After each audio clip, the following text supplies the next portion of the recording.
जय भारत, जय संविधान। मैं मैमूना नरगिस और आज मैं आपसे एक बहुत ही गंभीर मुद्दे पर बात करने के लिए आई हूँ। राजस्थान के जो मदरसा टीचर्स हैं और जो उर्दू संघ के शिक्षक हैं, उन सब की तरफ से एक आंदोलन होने वाला है 18 जनवरी को। राजस्थान मुख्यमंत्री के घर, उनके हाउस का घेराव होने वाला है। और ये घेराव इसलिए है क्योंकि आप सभी को शायद मालूम होगा कि राजस्थान में जो स्कूलों में उर्दू थी, वो उर्दू बंद कर दी गई है। स्कूलों में, मदरसों में नहीं, स्कूलों में बंद कर दी गई है। पहली क्लास से 5वीं क्लास तक कोई उर्दू नहीं है और उर्दू को सिर्फ मदरसों तक सीमित कर दिया है। मदरसों तक सीमित करने का मतलब ये है कि सरकार पक्षपात कर रही है और उर्दू के ऊपर सिर्फ मुसलमानी लैंग्वेज का, एक मुसलमानी भाषा का ठप्पा लगा दिया है उसने। जबकि उर्दू कोई मुसलमानी भाषा नहीं है, इस्लामिक भाषा नहीं है। उर्दू हिंदुस्तान में आई और जिन लोगों ने उर्दू को आगे बढ़ाया वो मुसलमान नहीं थे। वो दरबारों में रहने वाले ज्ञानी पंडित, वो पुरोहित और वो अकाउंटेंट थे राजा के दरबार के, कि जो तमाम दस्तावेज उर्दू में तैयार करते थे। उर्दू उस वक्त बिल्कुल हिंदी की बहन की तरह हिंदुस्तान में आई है और लेकिन गंदी राजनीति उर्दू के ऊपर मुसलमानों का एक इस्लामिक भाषा का ठप्पा लगा रही है, जिसका सबूत ये है कि धीरे धीरे उर्दू स्कूलों में बंद करने का एक कानून आया था, लेकिन वो 2020 में बंद करवा दी गई है। हम उसके लिए आंदोलन कर रहे हैं। 18 जनवरी को मुख्यमंत्री अशोक गहलोत के घर के बाहर घेराव किया जाएगा। मैं तमाम जितने भी ऐसे लोग हैं कि जो ये मानते हैं कि उर्दू किसी धर्म की भाषा नहीं है, उर्दू किसी जाति की भाषा नहीं है, उर्दू एक ऐसी मातृभाषा है कि जो किसी की भी हो सकती है। मुझे याद है कि जिस वक्त मैं ग्रेजुएट कर रही थी और अलीगढ़ में मैं एमयू में पढ़ रही थी, तो हमने एक हिंदू ज्वेलर के यहाँ से कुछ जेवरात को ख़रीदा था और जब वहाँ पर बैठे हुए एक बुज़ुर्ग जौहरी ने मेरा बिल बनाया था, क्योंकि उस वक्त बिल हाथों से ही बनाए जाते थे, तो जिस वक्त उन्होंने मेरा बिल बनाया था तो वो बिल बहुत खूबसूरत उर्दू में उन्होंने मेरा बिल बनाया था।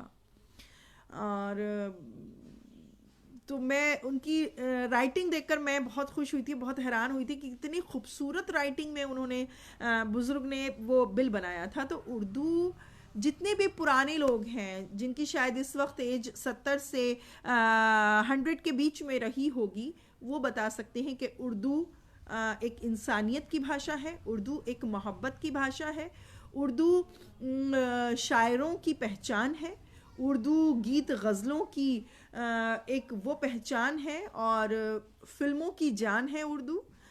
और हर चीज़ में आपको उर्दू नज़र आएगी। उर्दू को आप हिंदी से जुदा नहीं कर सकते हैं।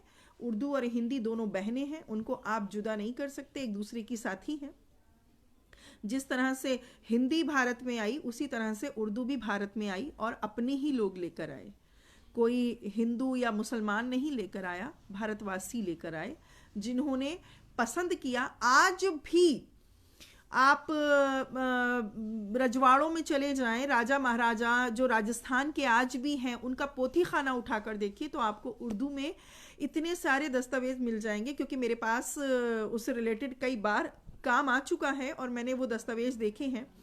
मोती डूंगरी यहाँ पर जो बहुत फेमस मंदिर है, उनके जो पुरोहित हैं, उनके यहाँ से भी उनके पोथी खाने का मुझे थोड़ा सा कलेक्शन आया था कंजर्वेशन करने के लिए, और वो सारे उर्दू में दस्तावेज थे, मैंने खुद देखे। आज अभी एक हफ्ता पहले मुझे जोधपुर की तरफ से, एक जोधपुर के पास कोई जगह है, वहाँ स्टेट है कोई पूरा, वहाँ मतलब ज़मींदारी है, वहाँ के लोगों ने कहा कि वो पुरोहित हैं, वहाँ के रजवाड़ों के राजाओं के ज़माने के पुरोहित हैं, उनके यहाँ भी उर्दू के ही बहुत ज़्यादा पोथी खाना है।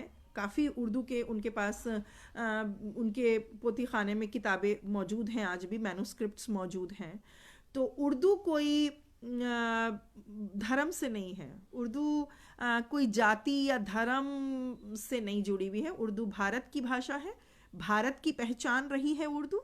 और आज भी चाहे बॉलीवुड हो, चाहे लिटरेचर हो, चाहे शायरी हो, चाहे कविताएं हो, गज़लें हो, नज़्म हो, इन सब की रौनक उर्दू है। अगर आप इनमें से उर्दू हटा देंगे, गानों में से, फिल्मी गानों में से, फिल्मी डायलॉग में से अगर आपने उर्दू हटा दी, आपने अगर गज़लों में से उर्दू हटा दी, तो ये बेजान रह जाएंगी और इनको कोई सुनने वाला नहीं होगा।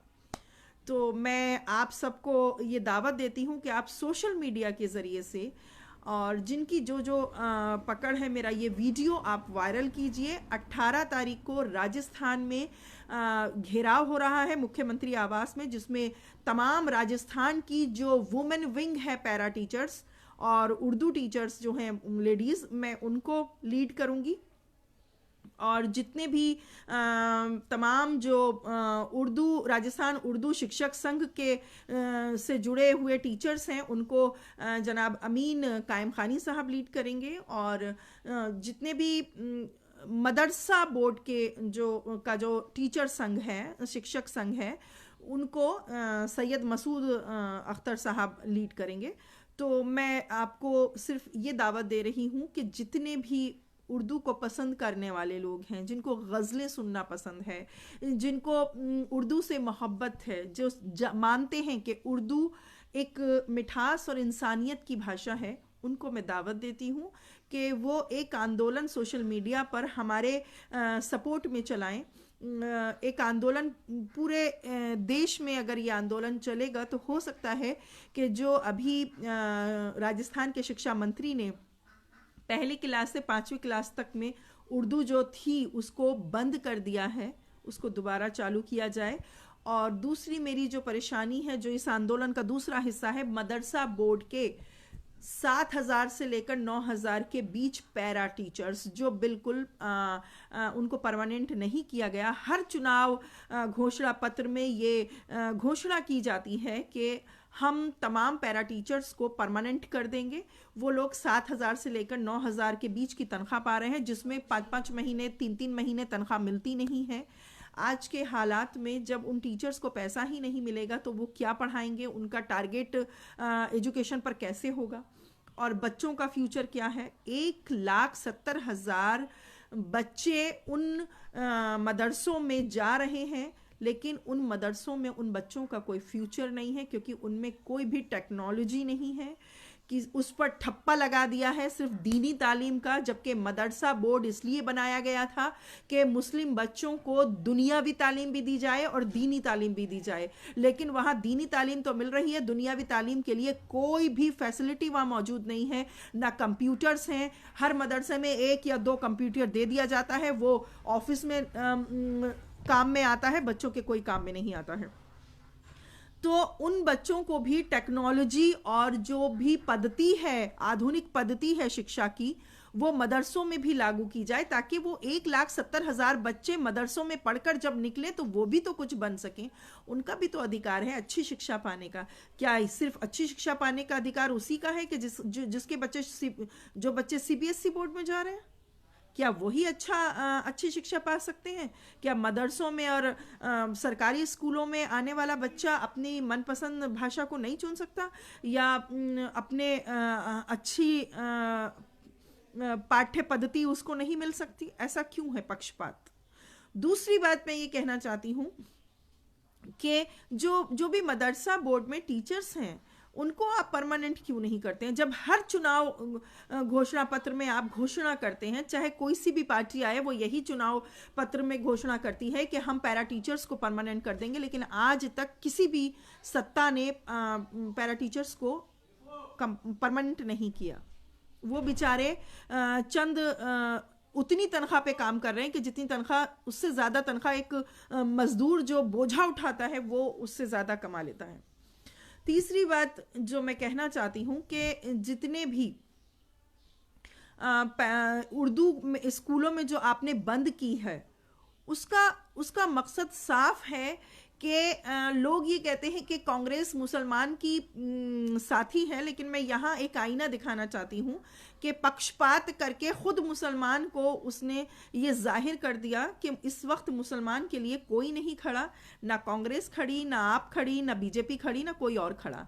मुसलमान खुद अपने हक की लड़ाई लड़ रहा है और अहिंसा के साथ लड़ रहा है, शांति के साथ लड़ रहा है। कोई ऐसा काम वो नहीं कर रहा कि जो हिंदुस्तान या संविधान के खिलाफ हो, लेकिन उसके बावजूद मुसलमान अकेला अपनी लड़ाइयाँ लड़ रहा है। तो मैं सबको कहना चाहती हूँ कि अगर वो ये मानते हैं कि सबको समान अधिकार मिले, सबको समान उनको जीने का हक है, सबको समान सरवाइव करने का अधिकार है, तो फिर आप हमारे साथ हमारी आवाज़ बनकर आइए।